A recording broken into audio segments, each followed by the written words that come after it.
So, like I said, one after the other. Bam, we're busting this out. We're finishing this tonight.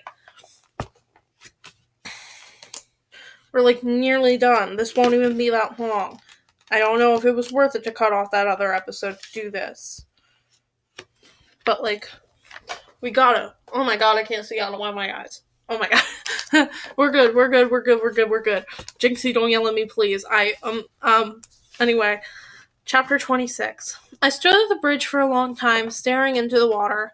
At one point, I must have opened up the package of chocolates and eaten some, because when I looked down, only the ones with nuts were left. I pried my tired elbows off the bridge railing and made my way toward the garage in the twilight. Mom was working on a Ford Taurus.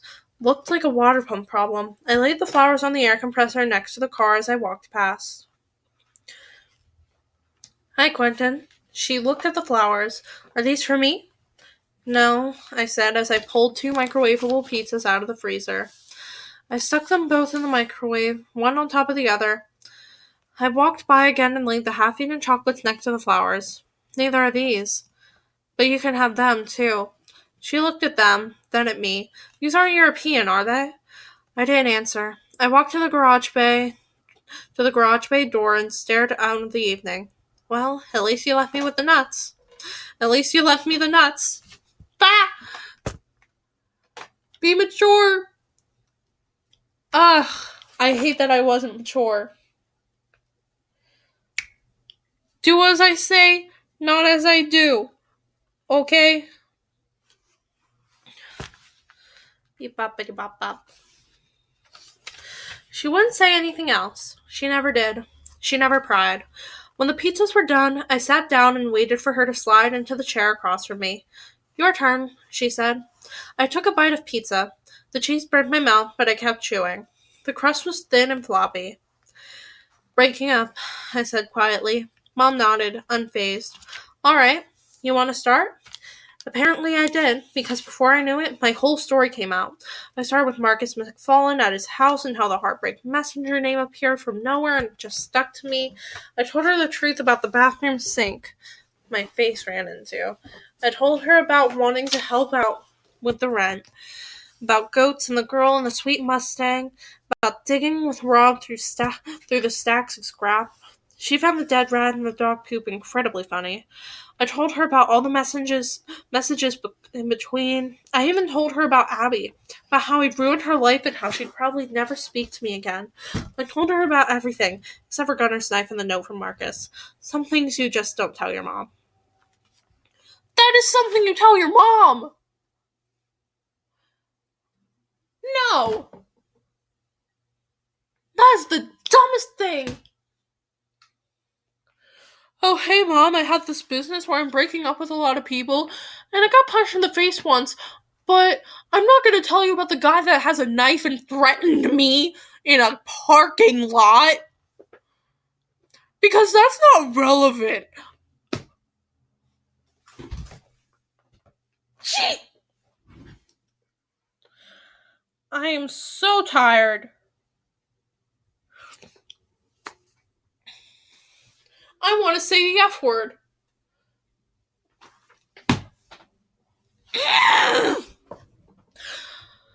Why did I like this book as a kid? Why was I dumb?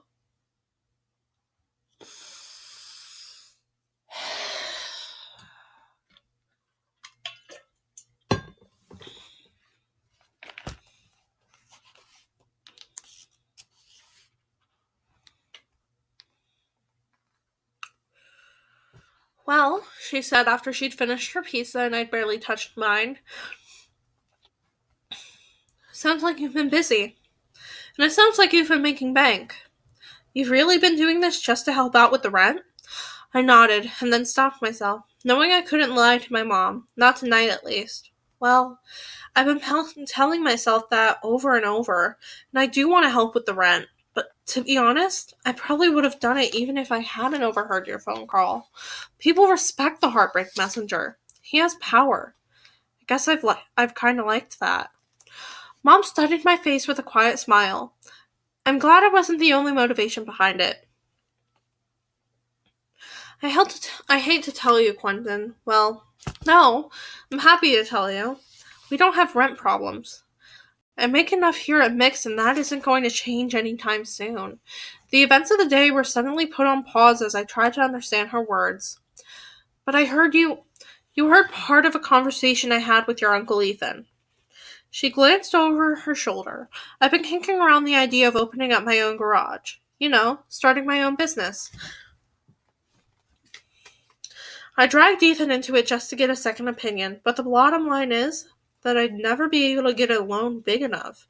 Even if I could find a vacant building in a good location, the rent alone would shut us down. It was just an idea, so it's no big deal. But that's what I was discussing on the phone. I tried to rewind my memory and replay the overheard conversation in this new light. You mean we don't have problems paying the rent? She shook her head. Not even a micro problem. What about the electric bill? I'm terrible with remembering to pay bills on time. That certainly wasn't my first late notice. My mind whirled. I wasn't sure whether to be upset that I'd worried so much about that for nothing, or to be happy that I still had oodles of cash stored away that did not need to be used for rent. Mom reached over and held my chin in her hand. But I think it is so sweet that you have a roll of bills saved up in your sock drawer just to help us out. You're a good person, Quentin. I sighed. Good people don't hurt their friends, especially not their best friends. I looked into Mom's soft brown eyes. Do you think I've ruined things? Do you think Abby will ever speak to me again? Mom leaned back in her chair and folded her arms. How long have you two been friends? Since the second grade. Was it you or this Justin kid that was acting like a selfish coward? I hesitated. Well, we both were, I guess. For different reasons. Be sure to tell Abby that. A girl likes it when a guy admits he's been a jerk. How do I tell her? My experience, after all, wasn't in apology messages. Well, it might not be easy, but be sincere. Tell her what's in your heart. Can't go wrong with that. But, Quentin? She leaned in close. Here's a hint. 1 rose. No carnations. A nice rose. Doesn't matter the color. With a ribbon tied around the stem. Got it? I nodded slowly. I think so. For some reason, I was suddenly hungry. I dug into my pizza. She stared at me with those mom eyes. We were quiet for a long time. Then, as she looked into the dark evening, she said, your father was quite the heartbreaker, too. I stopped chewing. I didn't move, waiting to see if she'd go on, but half hoping she wouldn't. I didn't want to hear how I was a chip off the old Chinetti block. Mom absent-mindedly bit at her fingernail. He'd love the girls and leave them. He was handsome and rugged and charming, and he left a long trail of broken hearts behind him. When I caught him on my hook, I knew his heartbreaking days were over. I was going to be the one to tame him, to make him settle down. But I was young. Probably too young to know what I was getting into. Do you wish you'd been older when you got involved with him? I don't know. She was still staring off into nothing, as though trying to recall an image from somewhere in the past. My age may have made all the difference, or it may have made none. Somehow, I think, always have, still do, that we were destined to be together, him and me. But that's the funny thing about destiny. The choices people make are the only things that can screw it up. Your dad was good at making people laugh, and at screwing things up. How did he break up with you? I hardly knew how to phrase the question. I knew my dad had up and left when I was 6, but I'd never heard how he'd actually done it. Now that I was an expert on the art of breaking hearts, however, I was suddenly very curious. Mom studied my face, and then looked off into the night again. He broke my heart just like he did all the others, without looking back. One night we went out to see a movie. It was some romance. I picked it. I should have known right then. He never let me pick the movie. We held hands and kissed. Then I woke up the next morning and he was gone. His clothes were gone. His tools were gone. Half the food in the cupboards was gone. On the kitchen was a $20 bill and a note written on a paper napkin. Sorry, baby. Time to move on. Her eyes were starting to glisten in the fluorescent light of the garage base. $20, and me with a 6-year-old boy and no job. We sat there digesting that bit of family history and our processed frozen pizzas. At least he didn't leave you a dead rat, I finally said. Mom laughed. Or a gift box full of dog crud, she added, and then she was really laughing. Holding her sides, hand over her mouth, snorts and gasps of raw laughter. I laughed with her, mother and son. The laughter bounced off the walls of the... I keep wanting to say garage, like a Scotsman. Garage. The garage and tumbled into the parking lot. And then suddenly I saw Mom was crying, too. The tears streamed down her cheeks as the laughter went on, and for the life of me, I didn't know if she was crying for happy, or crying for sad, or just plain crying. Chapter 27. I met up with Rob the next day at lunch. He pretended not to notice me, even after I said hello. I shrugged and sat down next to him, and wrapped my peanut butter and jelly, not minding the silence. I knew I could hold on to it longer than he could anyway. As I popped the last bit and crust into my mouth, Rob, still looking straight ahead, said, I think someone at this table owes me an apology. I looked down at the other end of the table where some kids were eating. Yeah, I said, but you know how pig-headed Ricky can be. You might be waiting a while. Rob didn't look at me, but his mouth twitched as he fought down a smile. I dug out my apple and crumpled up the empty brown paper bag. I'm sorry, Rob, but you did get a whole box of Holy Doughs out of the deal. Even if I left you hanging, you can't complain too much about that. Rob seemed to consider that for a moment, and then nodded and dug into his lunch. So, where were you last night? He said with his mouth full of potato chips.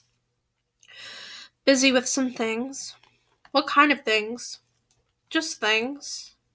Messenger things? Yeah, more or less. Who was the victim this time? I sighed, thinking once again about what I'd done.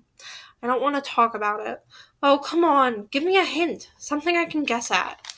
Not right now. Maybe later. Before or after you grovel at Abby's feet like a dog to be forgiven for being a humongous moron. I turned slowly toward him. How did you know? He shrugged. I'm a man who's in the know. I got connections. Did you talk to Abby today? Nope. Then how do you know what happened? I talked to Abby last night. Oh. Where did you find her? Rob forced open his chocolate milk. I didn't find her. She knocked on my door during dinner. Crying? Her eyes were watery and her nose was red, but it might have been allergies or something. What did she say? Oh, I think you know what she said. She told me everything. She also said she came to me because I was her best friend, and her other best friend didn't have much comfort to offer at the moment. I smiled weakly, in spite of it all. I guess that's one advantage to having two best friends. Rob nodded, so I invited her in for dinner with the family, and then she and I ate Holy Doughs together. She likes those better than chocolate anyway. I glanced over at Rob. I'm glad you were there for her. I wasn't. Darn straight. Rob paused for a moment, then opened his brown lunch sack and pulled out something wrapped in a paper towel. Here, this is for you. I unfolded and found a maple fudge Holy Dough, half smashed, but otherwise perfectly intact and gooey. Oh, buddy, you're too awesome for words. I know. I bit into the donut and let the sugary, fatty goodness melt in my mouth. I licked the frosting from my lips. You're a good friend, Rob. I'm sorry if I haven't always been one. Especially since, well, since it became the Heartbreak Messenger. Apology accepted, Rob said, pulling out his ham and cheese. But feel free to tell me again how awesome I am. I laughed around another bite of donut. Seriously, you're awesome. Thank you. I sat there next to him, thinking about my successes and my failures, my business and my life. I wondered if the next apology I needed to deliver would go as smoothly. Do you think Abby will ever speak to me again? Well, I'm not a gambling man. But if I was, I'd probably put some money on it. Why do you say that? Because she was the one that saved you the holy dough. Rob looked over at me and smiled big. If it was up to me, I'd have eaten them at my... I'd have eaten it... I'd have eaten... Why can't I talk? It is not a hard sentence to say. It is what? 5 words. It's not like a word jumble. It's not like aggressive alliteration. It's not a bunch of syllables. It's 1 syllable, 1 syllable, 2 syllable, 1 syllable, 2 syllable. That's like, I know math. 7 syllables. Wait. 1 syllable, 1 syllable, 2 syllable, 1 syllable. 2. Okay, I did that right. It's not hard.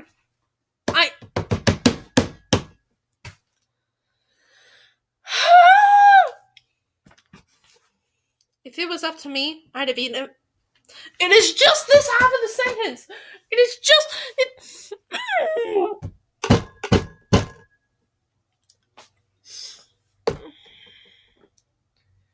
I'd have eaten it myself. I'd have eaten my... Why can't I say it normal? I'm so upset. I'd have eaten it myself. I did it! Whoa! I know words. I did it. We did it, Joe. Oh my god.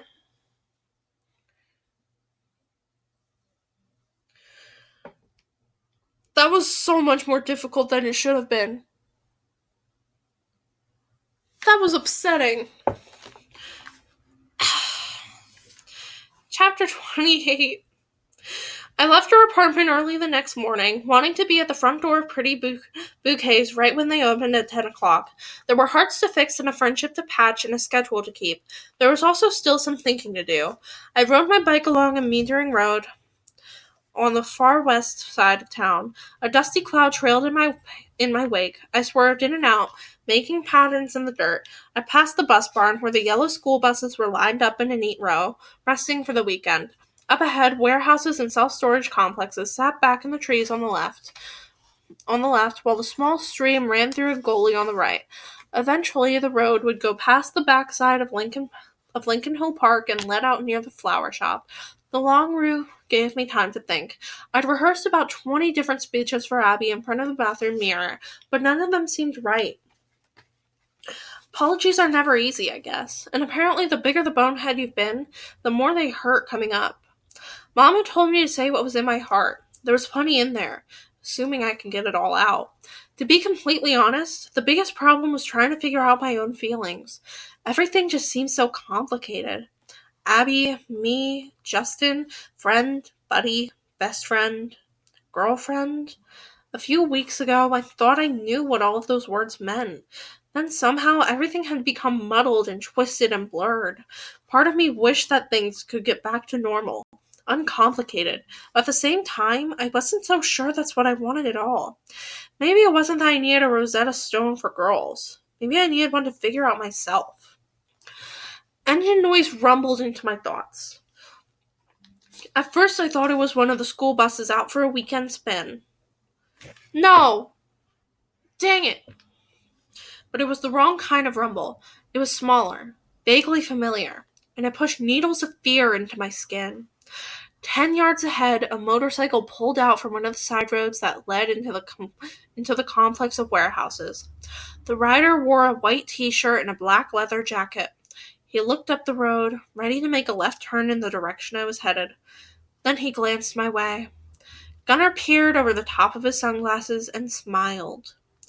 My life flashed before my eyes. It was boring and short and about to end way too early.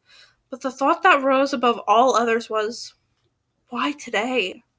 I glanced around, but there was nowhere my bike could go where the motorcycle couldn't follow. I slammed on my brakes. Gunner's motorcycle shot toward me with a roar. Within seconds, his front tire bumped up against mine, and his headlight filled my vision. I took a deep breath. Perhaps he just wanted to talk? Maybe he didn't know about the Black Book betrayal with his ex-girlfriends. He let his bike idle to a monotonous growl. "Hey, Sly," he said with a smile. "I was just heading out to see what pain I could cause. Nice of you to stop by." He probably knows. "Hey, Gunner. I gotta go. Someone's waiting for me." Gunner flicked his handlebar and the beast lurched forward, giving my bike a violent nudge. I scooted back, my toes on the ground to keep my balance.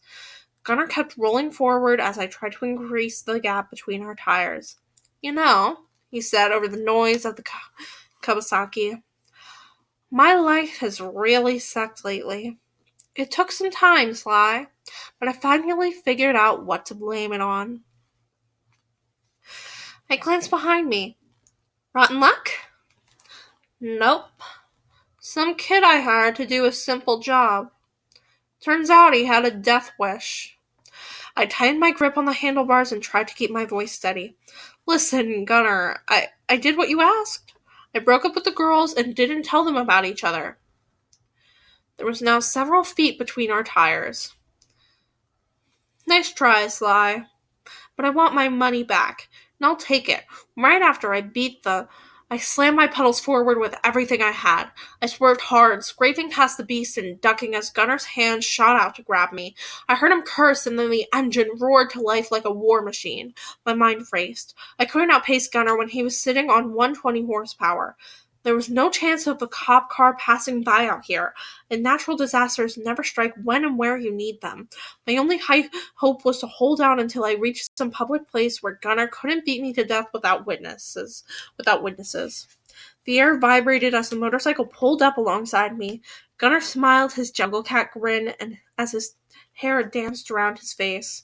He pushed his sunglasses up on his nose and then swerved toward me in one smooth motion.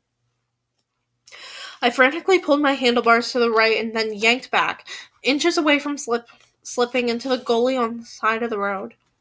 Gunner laughed. He was like a cat playing with the mouse before devouring it whole.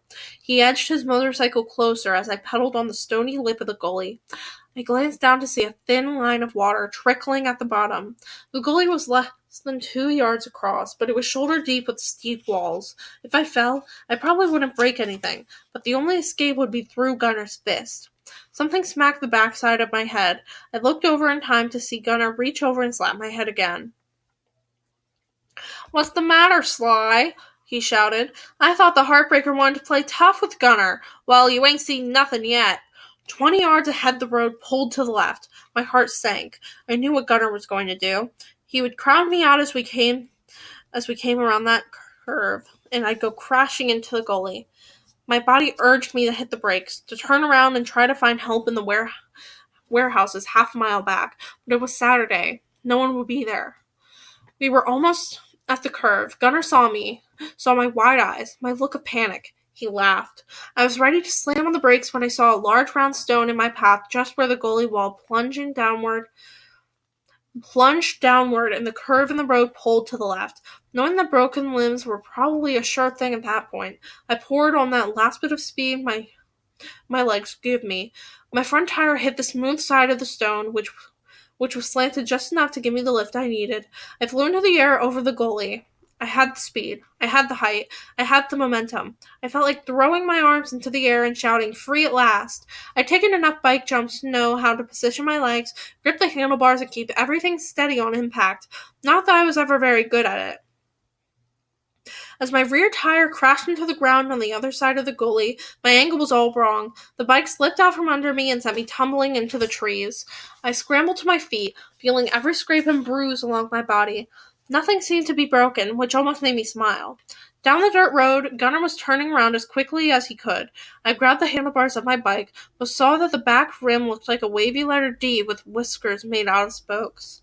Gunnar wasn't likely to risk his motorcycle trying that jump, but I wasn't going to wait to find out. Legs still wobbling, I pushed my bike through the trees. The ground gradually sloped upward. My calves burned with each step. I caught a branch underfoot and slid back a few yards. I kind of knew where I was, but really had no idea where the trees would end and civilization begin. I stopped for a moment to catch my breath, hands on knees. I have to hurry. I have to keep going. I couldn't let Abby down again. And then I heard that familiar rumble, faint but distinct. The beast was on the move. I couldn't tell from which direction the sound came from, in front or behind. I ran, pushing my wounded bike through the sycamores and poplars. Moments later, I burst through the edge of the trees and landed on an expanse of trimmed green grass. I was in Lincoln Hill Park. In the distance, I saw the path up to the top of the hill, and then the parking lot beyond where I'd first met Gunnar. I briefly wondered if Gunnar appreciated the irony of that as I turned and saw him bearing down on me across the green grass. I dropped my bike and ran for it. I headed toward the neighborhoods beyond the park, where the masses of civilized people were picking up their morning papers. But Gunnar was in control again. He curved around and cut me off. I turned and he cut me off again. I rounded the corner of a brick maintenance shed, hoping it would at least separate me from Gunnar's view. But the edge of the shed was met by a chain-link fence, creating the perfect corner for catching a mouse. Hydration.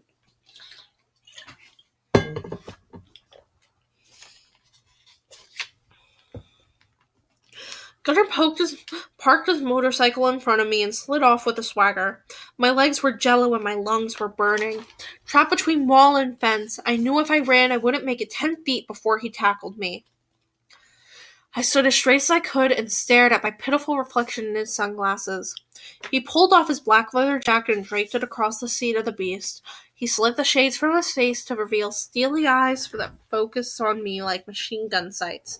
He stretched his arms back and rolled his head around, like he was getting ready to box at the gym. All right, Sly. Time to do business. I prepared myself for death or unconsciousness, whichever came first. But as I closed my eyes, Abby's face was the only thing that came to mind. Gunnar took a step forward and raised his fist. Gunnar! My eyes popped open and Gunnar spun around. Past him, down the park and over the park path and over the grass, I saw 10 hulking forms in gray shorts and crimson t-shirts bounding toward us in single file. Duke Rippling trotted at the front of the line. Gunnar! Duke shouted again. As they approached, Duke called out a command and pointed his fingers to the sides. The John P. Westmore defensive line split in two and formed a half circle around me and Gunnar before coming to a stop. Duke stepped up to Gunnar. What do you want, Rippling? Gunnar's shoulders were back and his head was up, but he was still 6 inches shorter than Duke. What are you doing with my little man here? Duke asked. Nothing I need you around for. Duke squared his shoulders. Maybe you ought to pick on someone your own size. I couldn't believe my luck. I restrained myself from launching into some sort of Go Team cheerleader chant. Oh, you're a real hero, aren't you? Gunnar said the words with bravado, but his eyes jumped for a split second to the football players surrounding us. He glanced back toward his jacket, and I remember the knife. The step forward put Duke inches from Gunnar's face. I don't think you understand. The little messenger man is with me. Anything happens to him, I'm going to take it personal, and I'll probably get just a little angry. You know why they call me Duke the Ripper, don't you? I'd wondered that myself and wished he would go into detail for Gunnar's sake. Gunnar sidled toward his bike, throwing on his jacket as he tossed a leg over the beast. Should have a jock strap in it, Rippling. Duke lunged forward and Gunnar jumped, trying to push his motorcycle along while hitting the ignition. It finally turned, and the defensive line let him pass with a few taunts and insults. Gunnar revved the engine and took off across the grass. Laughing, Duke turned back to me and held up his hand for a high five. Righteous, little messenger. I hit his hand hard, and then I wished I hadn't. Take 5, guys, Duke said to his teammates. Half of the players collapsed to the ground, while the others trotted over to the drinking fountain. It took a moment for my heart to slow down enough for me to talk. Thanks, Duke. Sir, I really appreciate that. No worries, man. Like I told you the other day, I think you're all right. Now that Gunner knows I got your back, he won't even look your way. He's all leather and steel on the outside, but I've never seen such a cream puff. Well, thanks. I stood there for a moment, wondering what else I could say. I felt like hugging the guy, since he just saved my skin and all, but I was afraid that might not go over too well, especially in front of the team. Instead, I said, "So, hey, have you talked to Lisa lately?" Duke's face fell and he sighed. Perhaps not the best question to ask, but at least he didn't start crying. "I've tried. I even sat outside her window all night long on Wednesday, at least until her grandmother chased me away with a fire poker. She just won't listen. Won't even talk to me. I'm sorry to hear that." Once again, I had the feeling Lisa was missing out on something that they were both suffering for no good reason. If there was just a way to make her understand. Duke said. Right then, an idea popped into my head and snapped into place, like magnetic puzzle pieces finding each other at last. "Hey, Duke, there's something I want to talk over with you. I need to think it through first, and I'm late for an appointment right now, but I might be able to return the favor." His eyebrows scrunched together. Sure, man. Stop by the house any time and we'll talk." "Okay," I said as I headed off to grab my bike, my mind already whirling with ideas that hopefully wouldn't get me pulverized or threatened or make me feel guilty. Maybe.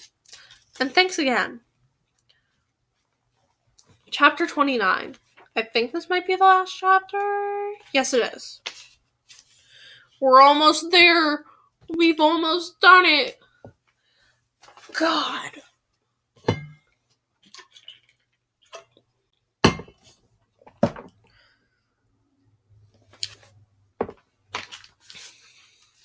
This time when I walked into the Pretty Bouquets flower shop, the lady behind the counter shook her head sadly.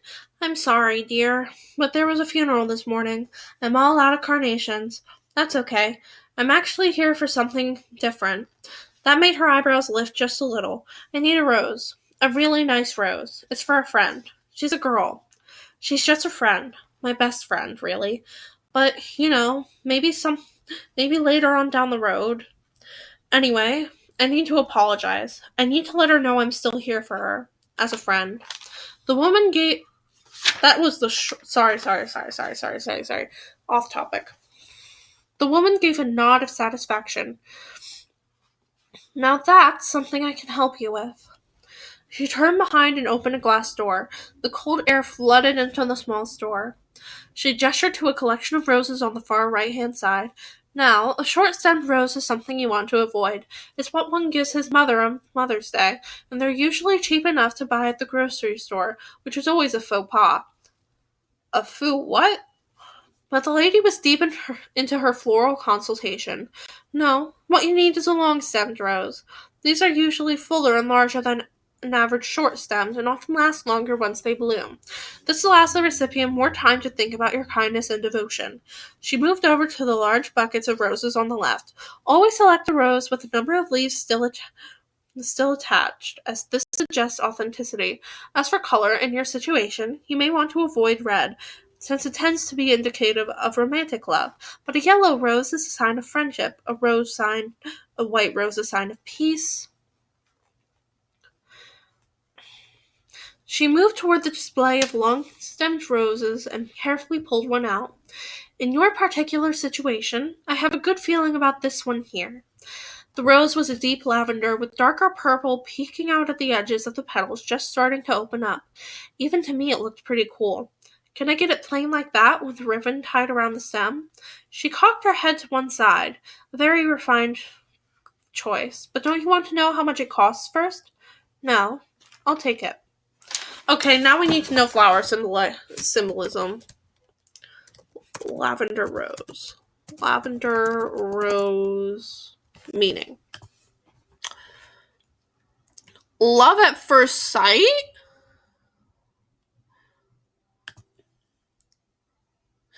Lavender roses represent enchantment, splendor, wonder, and mystery, making this rose color meaning especially inspiring. The whimsical lavender hue is also associated with love or enchantment at first sight. Flower lady knowing her stuff, man. Often the lavender rose is a sign of love at first sight or enchantment. Those who have been caught by the feelings of adoration and love can use the lavender rose to express their intentions of romance. Flower lady! Flower lady! Ugh. Okay. I know Jinxie's gonna be mad over, the potential that it ends out with. But, I just hope that they can, move towards being friends again. But with the flower symbolism in mind, you know what the author's intention was for these two. And it was obvious the whole time. But whatever. Continuing on, where's my bookmark?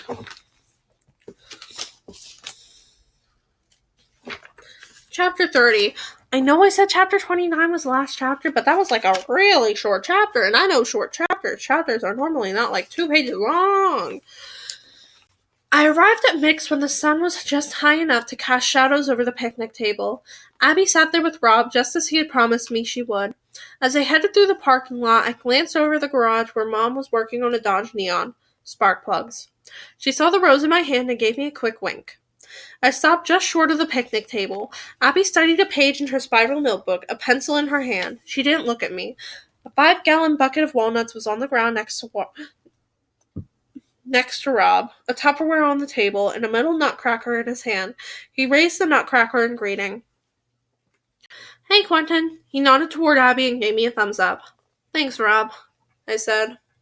No problem. He put a nut in the cracker and snapped it open. I stared at him for a moment. Rob, I finally said. Oh, right. I'm going to go help your mom, hold wrenches or something. He tossed on the nutcracker and left. I cleared my throat. Abby, what I have to say... Sit down, Mr. Chinetti. I immediately knew what kind of conversation this was going to be. I sat down across the table from Abby and laid the rose right in front of me where it couldn't be missed. I need another drink of water.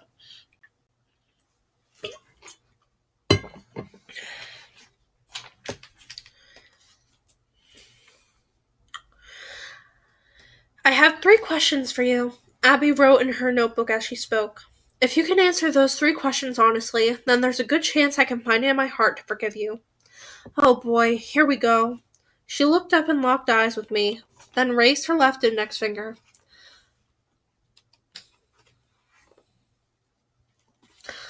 What were you doing on Monday afternoon when you stood me up for our homework session? I absentmindedly picked up the nutcracker and turned it over in my hands. Well, I told you that Rob and I were at the scrapyard.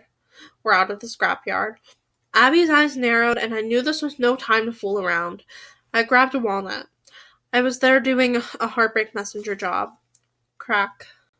You admit that you left me hanging so that you could break a poor girl's heart and earn a few bucks. Is that one of the 3 questions? Don't question my questions, Mr. Chinetti. I pulled the walnut meat out and tossed it into the Tupperware. Actually, it was a guy. Who was? The person I delivered the message to on Monday. It was a guy, not a girl. Oh? Really? Abby's district attorney mask dropped for a split second before popping back into place. That doesn't make a difference. Why did you lie to me about it the other night? I raised an argumentative finger in protest. I didn't lie. Everything I said was true. Don't give me that, messenger. You used words to send the message you wanted me to hear, and you didn't want me to hear the truth. There was no way around logic like that. I nodded slowly and grabbed another walnut. You're right. I'm sorry. But you said that if I'd been doing a messenger job that you wouldn't speak to me until next President's Day. I gave her a tiny grin, and that's a long ways off. She stared at me for a moment and then looked away, but not before I saw a smile dance through her eyes. Okay. She placed a check mark next to something in her notebook and then studied the page for a moment. When she looked up, her eyes were hard once more. She raised a second finger. Why did you agree to Justin's job? Why did you break up with me for him? I took a deep breath. I'd actually rehearsed an answer for this one, but Abby's picnic table interrogation made me want to stop and think a little harder. She wanted me to be as honest as possible. I owed her that much. I slowly moved the walnut through my fingers. Well, the best answer is that I was being selfish. I needed the money and Justin was willing to pay. Abby's eyes grew wide, but that's not the only way I was being selfish, and quickly added, I guess I was thinking a lot more about my own feelings than about yours. The hard lines on Abby's face softened. What feelings? Well, I've never really liked Justin. I kept trying to convince myself that it was because he's so Justin, but I think maybe it was something else all along. I think I was jealous of him. All I could see was him stealing away my best friend, you know? I wanted you back, so when the opportunity came, I took it.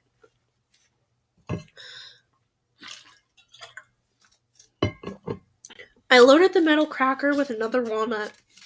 So you were jealous of Justin, because you missed me as a friend. It was both a statement and a question, with a force behind it as gentle as a hemi-head engine. Weeks before, I might have missed what she was saying entirely. I would have taken what she said at face value and replied, "Yup." But now I could feel the mental tumblers fall into place as the lock snapped open in my mind. It wasn't a Rosetta Stone, but it did give me a tiny glimmer of insight into what her message really meant. And I knew what I said next had to be completely honest. No movie script, no one-liners, from the heart. Kinda. That was only part of it. There's also something else that's a little more complicated, and it took me a while to figure it out. What? She almost whispered the word. My whole body itched. The walnut slipped and hit the table with a hollow smack. I've tried to tell myself that I wasn't jealous you were his girlfriend, just that I missed having you around. Missed hanging out with you, seeing you every day, just being there. And I did miss that, but I was jealous that you were his girlfriend too. Why? This time it was definitely a whisper. I picked up the walnut again. My hand shook just a little. I took a deep breath. Be honest. I like you, Abby, a lot. That's probably the biggest reason I had problems with Justin. Abby looked at me across the table, but my eyes kept slipping from hers. How long have you known? She asked. I looked at my watch. Consciously? Probably about 40 seconds. But a lot longer than that, you know, underneath. My throat hurts. I said I would be dead by the end of this. I have never spoken for this long in my life. Like, not without breaks in between because other people are talking. Oh my god, my throat hurts. Everything hurts. My head hurts.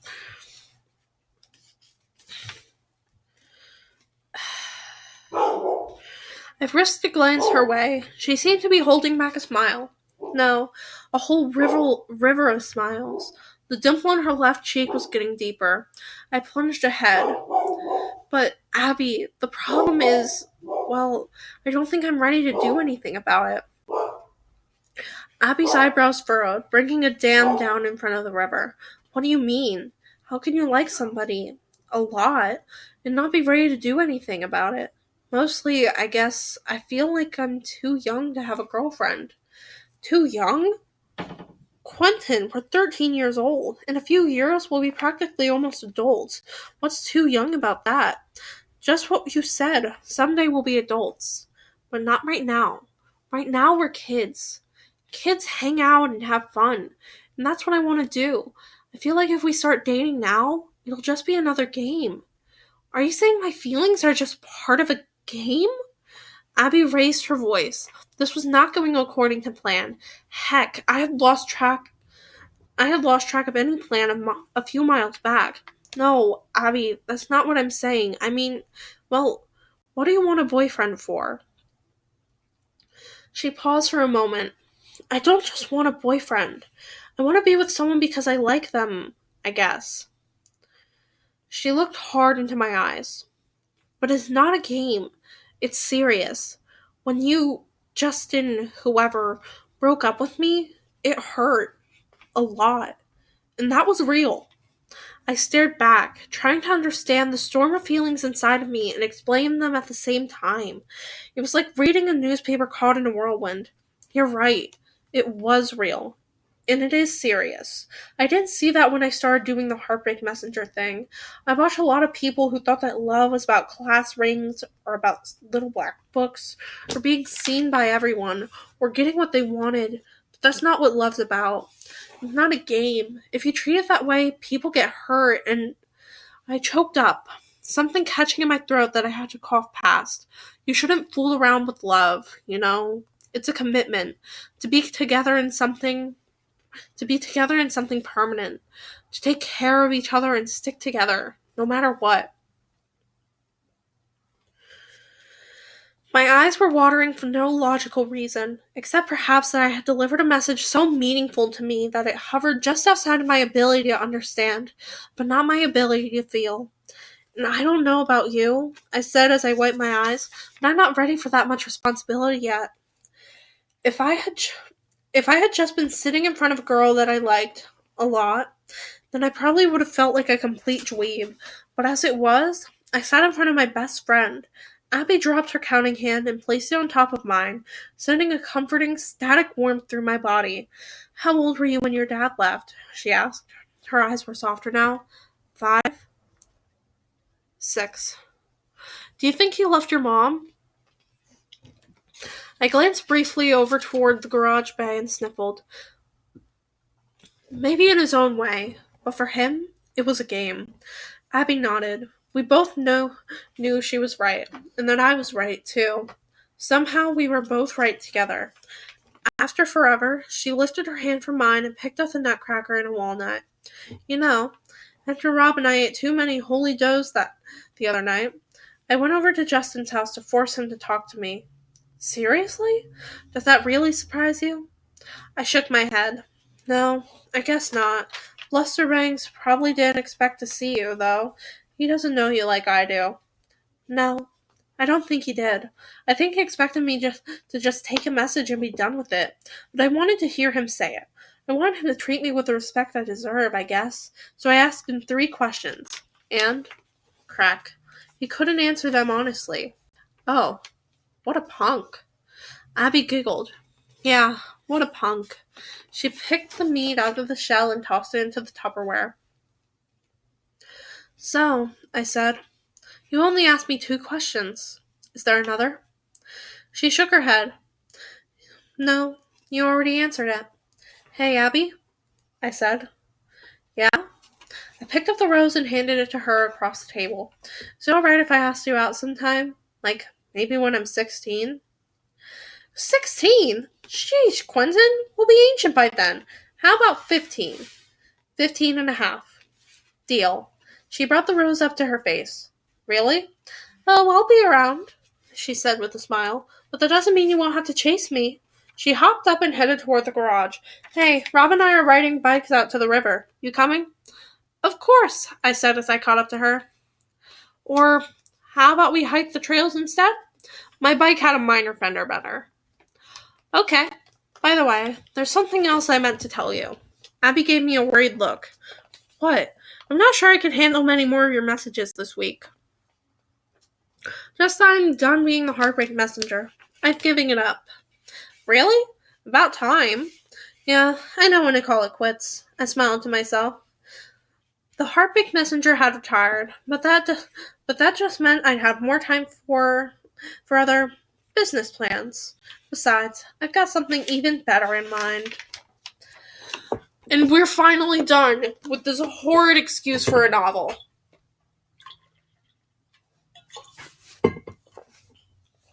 My throat is sore. I'm dead inside. Overall, a very productive evening. That is the worst joke I could make, and I hope that Jinxie doesn't yell at me. Manifest for me, guys. That Jinxie doesn't yell at me for that bit. I have to put some earrings back on my earring holder, but I like how I said manifest for me, guys, as if Jinxie isn't going to be listening to this. Probably tomorrow. Because this is like 3 hours worth of content, and I don't think any human being would want to sit through that in one evening. Especially when it's like 8, 9. What time is it? 10 for me, which means 9 for them. 9 p.m. Yeah.